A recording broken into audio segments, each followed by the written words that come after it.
આજે તમને બધાને મારા તરફથી હેપી ઉત્તરાયણ। આજે આપણે બનાવીશું મૂળાના પરોઠા।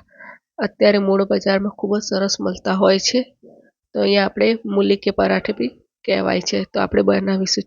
અને અત્યારે શિયાળામાં મૂળા એકદમ સરસ તાજા મળે છે, તો અહીંયા આપણે મૂળાને સારી રીતે ધોઈ લીધા છે અને આ રીતે એને બંને બાજુથી કટ કરી અને આ રીતે આપણે છોલી લેવાના છે, એટલે કે એની ઉપરની જે કાળી ગંદી છાલ હોય એ બધી નીકળી જાય।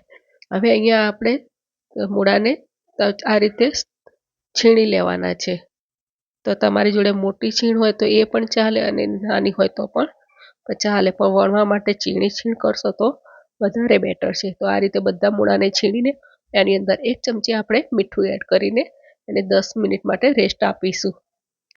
હવે અહીંયા આપણે સ્ટફિંગમાં નાખવા માટે ચણાના લોટ 3 ચમચી લીધો છે, અને આપણે રોસ્ટ કરી લેવાનો છે, એટલે કે શેકી લેવાનો છે।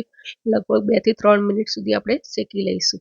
હવે લોટને સાઈડમાં મૂકશું। તમે જોઈ શકો છો કે અહીંયા મૂળામાંથી ખાસું એવું પાણી રિલીઝ થયું છે, તો આ રીતે આપણે હાથથી મૂળાનું જે છીણ છે એને નીચોવીને લઈ લેવાનું છે, અને આ જે આ રીતે એકદમ ડ્રાય થઈ જશે।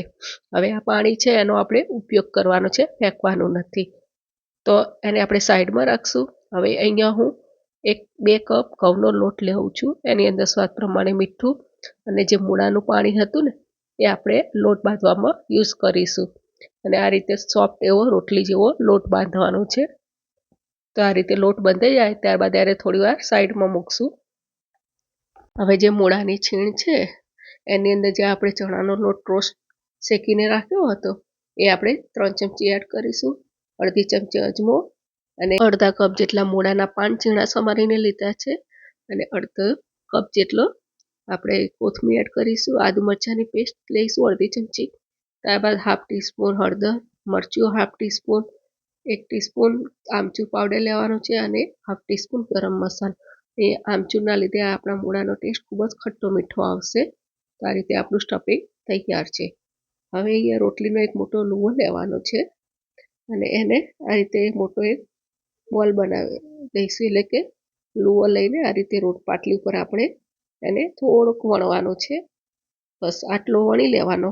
ત્યારબાદ હવે એની અંદર મોટી 1 ચમચી જેટલું સ્ટફિંગ ભરીને આ રીતે આપણે પોટલી બનાવી દઈશું, અને જે એક્સ્ટ્રા લોટ છે એને આપણે નીકાળી લઈશું, અને સરસ એવો લુવો લઈને આપણે રોટલી વણવા માટે હવે થોડું ઉપર કોરો લોટ વપરાવીશું, અને હાથની મદદથી આ રીતે થોડો પ્રેસ કરીને ફેલાવવાનો છે।